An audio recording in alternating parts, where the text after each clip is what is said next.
Hey everybody, I'm Juliana and welcome back to Oak Island Eats.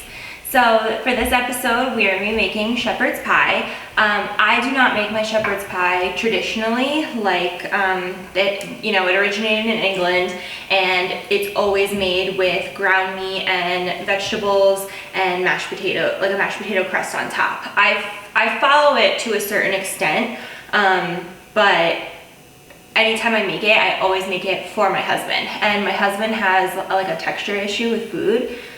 I can't even talk about it, it's so annoying, but he doesn't like ground meat. So like no burgers, no meatballs, no like bolognese sauce, like any type of like sausage he doesn't like, but he likes pepperoni, so I'm not sure about that. Whatever. But so any type of like, ground meat you buy in a store and then you would like ground up and put into your food, he will not eat. So I purposefully buy either like a lamb shoulder or part of the lamb leg, just any type of meat from the lamb that's in the store that's like relatively cheap, and I just cube it. And then he'll eat that because it's not ground, it's like a piece of lamb, like the way you would cut a piece of steak. So that's what I use. I actually enjoy it. I think that, I don't know, it kind of tastes like a stew to me, like texture wise. So that's really my only difference. I use ingredients that I have. I don't, like if I have milk, I'll use milk. If I have heavy cream for the potato topping, I mean. Today I'm using half and half because that's what I have. I've used crushed tomatoes, whole tomatoes, or tomato paste. I've used mushroom stock, I've used chicken stock. So it's kind of like whatever you have, whatever you want in it. But my main thing is I don't use ground lamb or ground beef. I know traditionally in England it's made with ground beef, but I like it for this time of year for St. Patrick's Day. Because again, I really only make it once a year. And it's just kind of nostalgic at this point. It's like the beginning of spring or the end of winter. It's a little comforting, but we know we always have it around this holiday, so it just makes it fun and enjoyable. So we're gonna get started. I have all my ingredients here, which I'll list on the screen right here, just because it'll be easier to see. The recipe will be down in the description box below for you to refer back to. And if you ever don't wanna click on this, or it's easier just to go on social media, I always have my recipes up on Oak Island Eats on Instagram. So first thing I have is 3 pounds of Yukon Gold potatoes. You can use russets. I like how the Yukon is a little bit brighter. They come in most potatoes come in 3-pound bags, so you shouldn't have a problem. Like, you shouldn't be weighing anything out really. If you don't want to use like the bags that they come in because you're practicing zero waste or whatever, I think a lot of grocery stores have scales, so you can try to weigh it. Otherwise, I mean, I have 3, 6, 9. I have 9 potatoes here, but you can see they range in size from small to large, so it's up to you, whatever you want to do. And if you want to buy a lot of potatoes and weigh them at home because you have a scale, that's fine too, just whatever you want. So I'm going to start by cubing these, and then I'm going to get them into a stock pot, just a small stock pot, and then I'm going to cover them with water and salt the water. I'll salt it generously the way I would pasta water, and I'm going to bring them to a boil, put it back down to a simmer, and let them cook just until they're fork tender. So let's get started on that. The other thing about my shepherd's pie is, and I probably have said this in other videos before, I don't like to peel my potatoes because I think the skin has a ton of nutrients in it. So I'm not gonna peel it to waste it. And also to get, have more vitamins in my dish. If I were in a restaurant serving this in like a small, cute cast iron skillet, then yeah, I would peel it. But, this is, like I said, this is just for my husband, just for the holiday.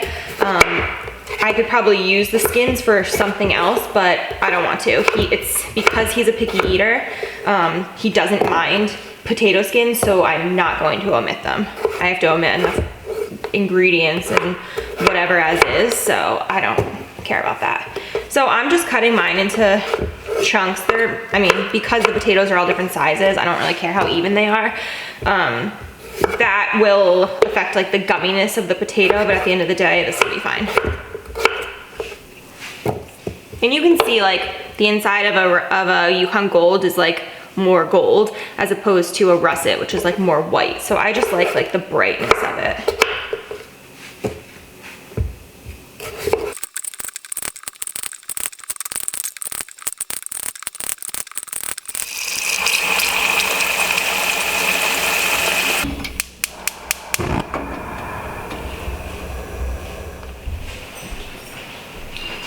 All right, so what I have here is a boneless, almost 3 pounds. I think it's like 2.7 lamb leg roast. So I picked this up because this is what they had at the store.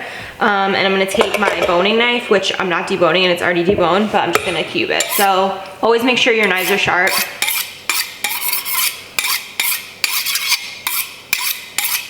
If they're not, that's how you're gonna cut yourself. So I'm just gonna slice this piece off so that I can cube it easier.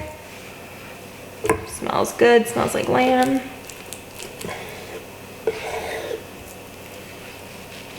And I don't really mind if there's this fat on it because I think that, actually I'll probably take that silver skin off.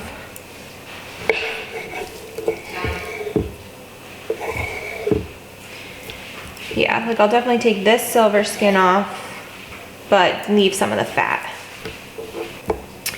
And then I'm just gonna cube it, and you can do whatever size you want. It will shrink up.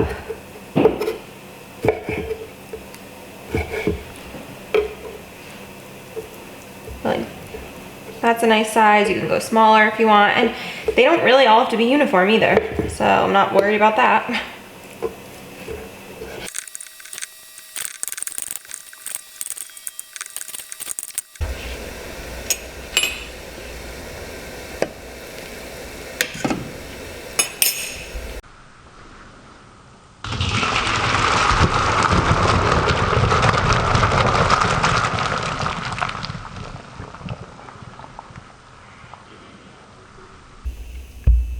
So I just threw in a whole stick of butter, I cubed it up, and I'm gonna do about a cup of half and half, or milk, or heavy cream. Then I'm just gonna mash it.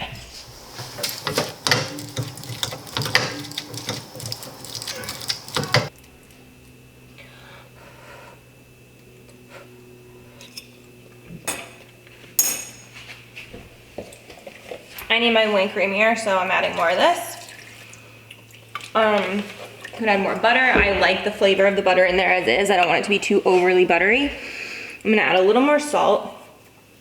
You can also use salted butter if you want. I just like to control my salt. And a little bit of black pepper. And a little bit of garlic powder. Not a lot, because I don't want it to be overly garlicky, but I like a little garlic in my mashed potatoes.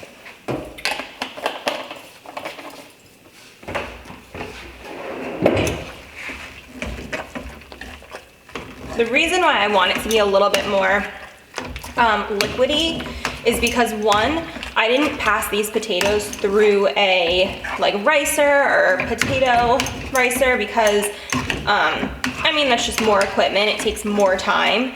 It would taste good, but I'm already leaving it chunky. So I want it to be a little bit creamier, even if there's potato chunks in it. Also, this is gonna bake in the oven, so I don't want the potatoes to dry out too much. But as always, taste, because only you're gonna know if you're gonna like it.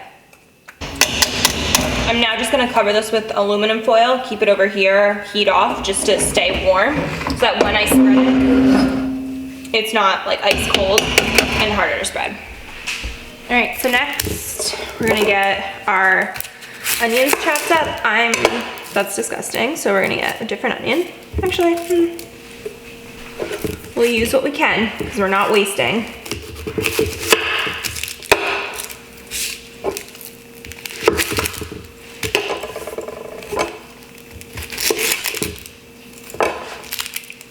Totally fine. All right, so I'm just gonna do a large dice on these.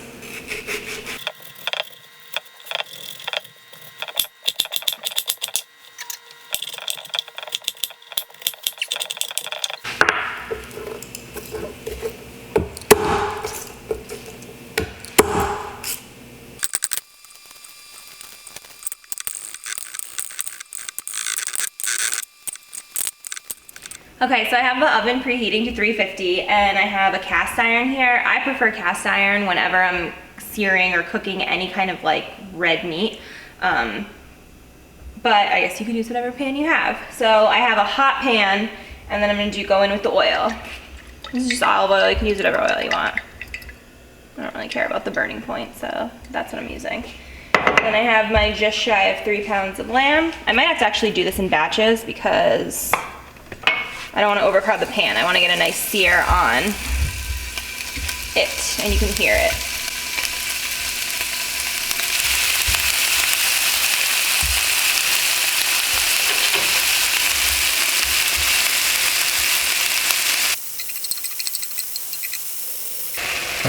You want it to look like have that kind of crust on it.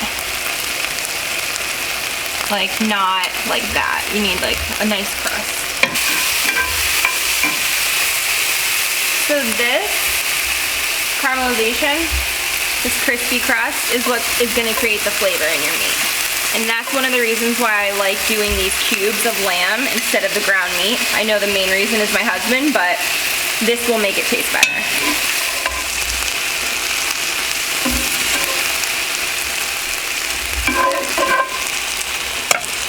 So I just turned the heat down a little bit, and now I'm going to add my onion, my chopped onion. And I'm not gonna add the garlic yet because like I always say, when you add the garlic too early, it burns. So I know a lot of recipes do say to do that, but don't.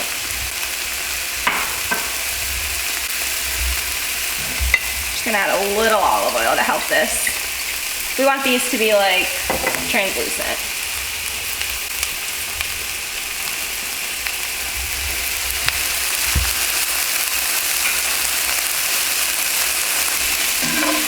These will taste delicious because they're gonna have everything that I'm scraping up from the cast iron, like all that meat that got stuck down. That'll be delicious.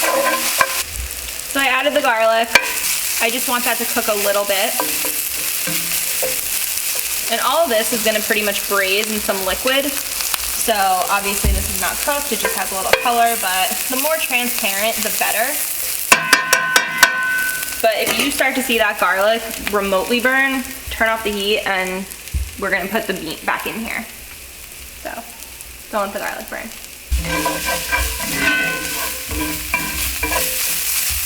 So pan is pretty hot, garlic cooked. We're gonna get this back in here. Maybe like half. And then I'm gonna add some flour. This is just all-purpose flour, 3 tablespoons. I'll do half of it and then this is just going to thicken the inside of the shepherd's pie.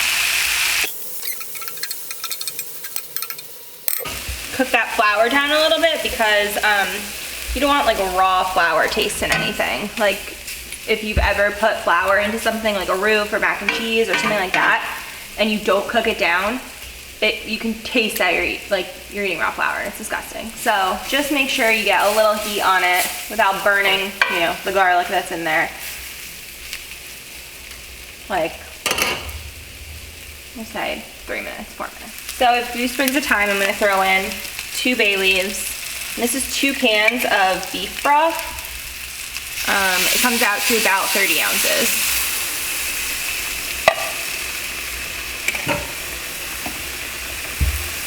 And I think I'm only gonna do 1.5 cans, yeah. I'm just gonna do like 1.5. And then we're just gonna let that simmer. The flour that we put in is gonna help thicken this, and then as it simmers, the sauce will reduce and become like saucy, thick, pot pie-y goodness. I know it looks liquidy now, but we're gonna add more vegetables and it will reduce down. So I don't want it to be dry, so that's why I added that much liquid. And the herbs, we will take out the stems and the bay leaves. So just let it simmer away.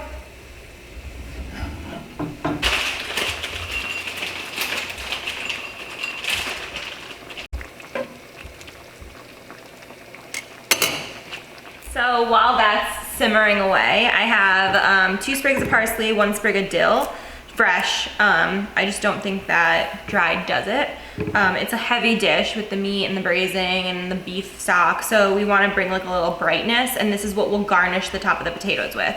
So just take it and give it a rough chop. I definitely want it like a little thicker than that. It's a little thin for me. You can cover this and it'll probably go quicker. I have a little bit of crushed tomatoes. I usually use tomato paste, but we're gonna try this and see how the flavor comes out. This is a 1/4 cup of not liquid. It's a solid measuring cup, but that's like about the amount I want. And I'm just gonna stir that in. Just gives it a little extra depth, a little acidity. A little thicker, I want it. It's getting there. So now, I'm gonna add my veggies. So I have corn, peas, and carrots. You can do green beans, you could do lima beans, whatever, and they're frozen, just whatever you want. It's probably like 2.5, 3 cups total.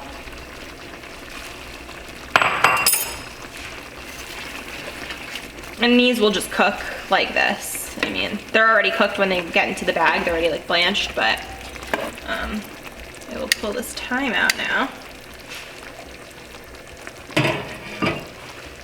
Pull the bay leaf out.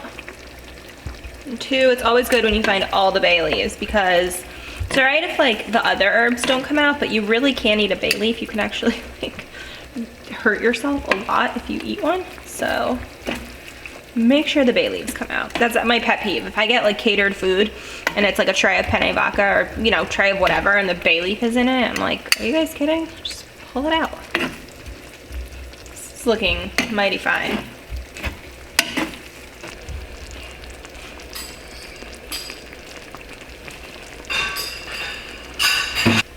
So oven came to 350, naturally in that time. I'm gonna turn off this heat, and a lot of times people will take this and pour it into a casserole dish and then top it with the potatoes and then bake it in the oven. I don't wanna do that because I don't want another pan to clean. So I'm just gonna leave it in this cast iron and top it with the potatoes and then top it with some of the herbs, not all of them, because I do want fresh ones on top.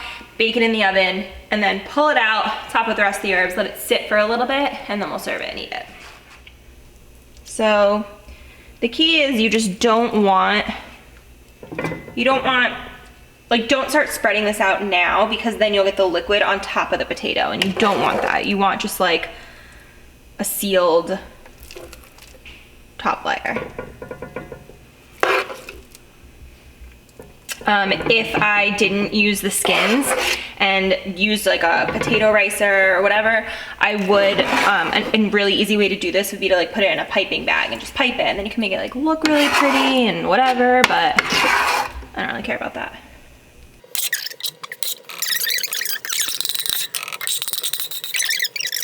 And then just go from the center and spread to the edge.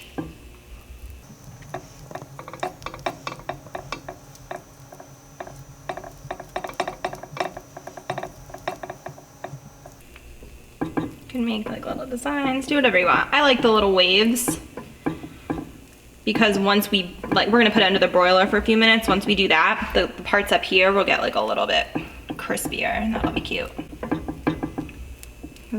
You gotta eat cute food.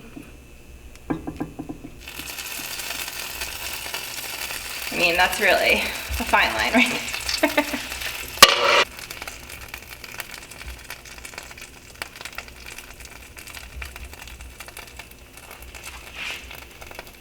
And because I like to live on the edge and just have everything bubble over like that, I am gonna stick this onto a sheet pan so that when it bubbles over in the oven, it doesn't bubble over onto the bottom of my oven, and then we have to clean the oven.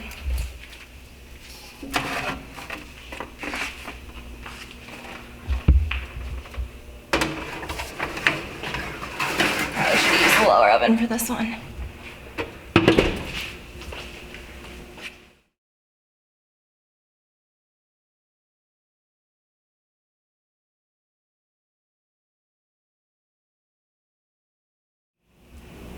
Okay, so this came out of the oven. We put it in the oven at 350 for like 10 minutes. Then I turned on the broiler for like another 5 minutes. I didn't put it on the top shelf because I didn't want it to like totally burn right away. I just wanted to like slowly get that like crispy crust on there.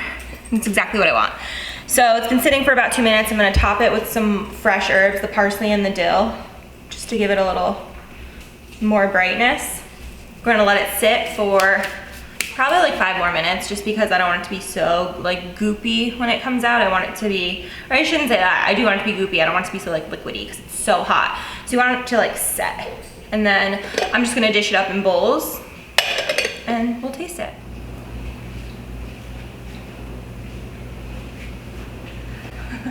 He's scared because he always burns his mouth and then can't taste the rest of the food because he has like no patience.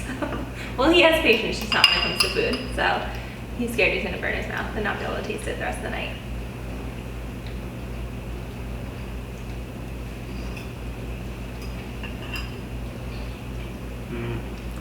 Oh, mine's so hot though.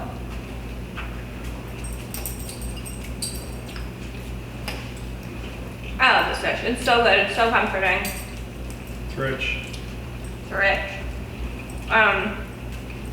The vegetables make it though, you know, the pop of the peas and the corn, it cuts through all that richness. And I really like the lamb. I love lamb. I love lamb. And it's not gamey. Like I honestly, I've never really had gamey lamb.